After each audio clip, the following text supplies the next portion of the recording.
কোরআনের বাণী কোরআনের বাণী মিথ্যে রচনা নয়।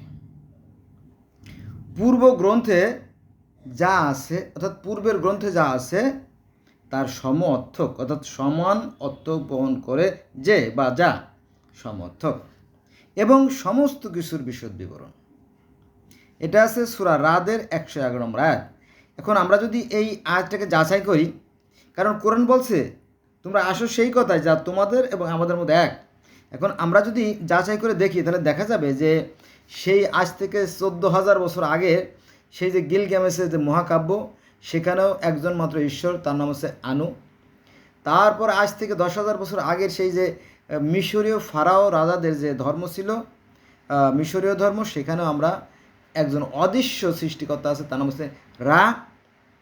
এবং আমরা যদি সনাতন বা হিন্দু ধর্ম দেখি তাহলে সেখানেও একজন পরম ব্রহ্মা, যার জন্ম মৃত্যু নেই, তিনি নিরাকার, অদৃশ্য এবং জ্যোতিময়, সে কথা আছে বেদে।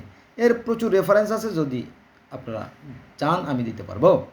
তারপরে যদি আমরা গ্রিক ধর্মে যাই, রোমান ধর্মে যাই, সেখানেও সেই স্বর্গের কথা বলা আছে। স্বর্গ জানেন তো, সেই স্বর্গের একজন দেবতা আছে, তার নাম জিউস, সেখানে স্বর্গ নরকের কথা বলা আছে। তারপরে জরথ্রুস্ট বা জরুস্টান, যা পার্সিয়ান যে ধর্ম আছে, সেখানেও একজন ঈশ্বর আছে, নিরাকার ঈশ্বর, তাকে বলা হয় আহুরা মাজদা। আহুরা মাজদা, ঈশ্বরের নাম আহুরা মাজদা, মানে প্রাজ্ঞপ্রভু, এক এবং অদ্বিতীয় ঈশ্বর। যারা বিশেষজ্ঞ ধর্ম নিয়ে যারা গবেষণা করেন, তাদের মতামত হচ্ছে যে এই পার্সিয়ান ধর্ম থেকেই পরবর্তীতে ইহুদি ধর্ম, খ্রিস্টান ধর্ম এবং ইসলাম ধর্ম জন্ম। কারণ এই পার্সি আজ থেকে 5,000 বছর আগে যে পার্সিয়ান ধর্ম, তো এই পার্সিয়ান ধর্মেও যে প্রতিষ্ঠাতা যিনি, ধর্মের প্রবর্তক যিনি, জরস্টার, তিনি কিন্তু মেরাজে গিয়েছিলেন। মেরাজ is not a simple story in the religion life. তো এই জরস্টানও মেরাজে গিয়েছিলেন। দেবতারা অর্থাৎ ফেরেস্তারা তাদেরকে কোলে করে স্বর্গে নিয়ে গেছিল, এবং সেই যে সিংহাসনে সৃষ্টিকর্তা বা আল্লাহ বসেছিলেন সেটাও দেখা হয়েছিল, কথা হয়েছিল। এবং তারপরে সেই যে জান্নাত, চির সুখের স্থান, সেই জান্নাত এবং জাহান্নাম, সেগুলো তিনি দেখে আসছিলেন। এবং সেখানে যে দুটো শক্তি, আহরা মাইনু এবং আংরা মাইনু, দুটো শক্তি, অর্থাৎ শয়তানি শক্তি আর ফেরেশতার শক্তি, দুটো শক্তি, সেই শক্তির কথা বর্ণনা করা আছে। এবং সেই জরস্টান ধর্মে 5 ওয়াক্ত নামাজ পড়া হয়। কত? 5 ওয়াক্ত নামাজ। খুব সুন্দর করে লেখা আছে এখানে যে সকাল, দুপুর, সন্ধ্যা, মধ্যরাত আর প্রত্যুষে 5 বার নামাজ পড়ে তারা। তবে একটা কন্ডিশন আছে, আলো জ্বালিয়ে রাখে, আগুন জ্বালিয়ে রাখে। কেন জানেন? আগুনটা হচ্ছে একটা মহাশক্তির আধার, তো একে সাক্ষী রূপে রাখে যে আগুন, তুমি সাক্ষী থেকো, তোমাকে আমরা তোমার সামনেই আমরা সেই সৃষ্টিকর্তাকে কি স্মরণ করছি। বোঝা গেছে? তো পৃথিবীতে আপনি 12,900 ভাষা আছে। পৃথিবীতে 12,900 ভাষা, এর মধ্যে প্রচলিত আছে 2,500 ভাষা। তো যত ভাষাই থাকুক না, তাতে কিছু আসে যায় না। এই ভাষাগুলো মূলত আমাদের একটা মাত্র যন্ত্র। কটা? মাত্র একটা, মানে ভোকাল কর্ড, দ্যাটস মিন বাক্য তৈরি যন্ত্র বা শব্দ তৈরি যন্ত্র।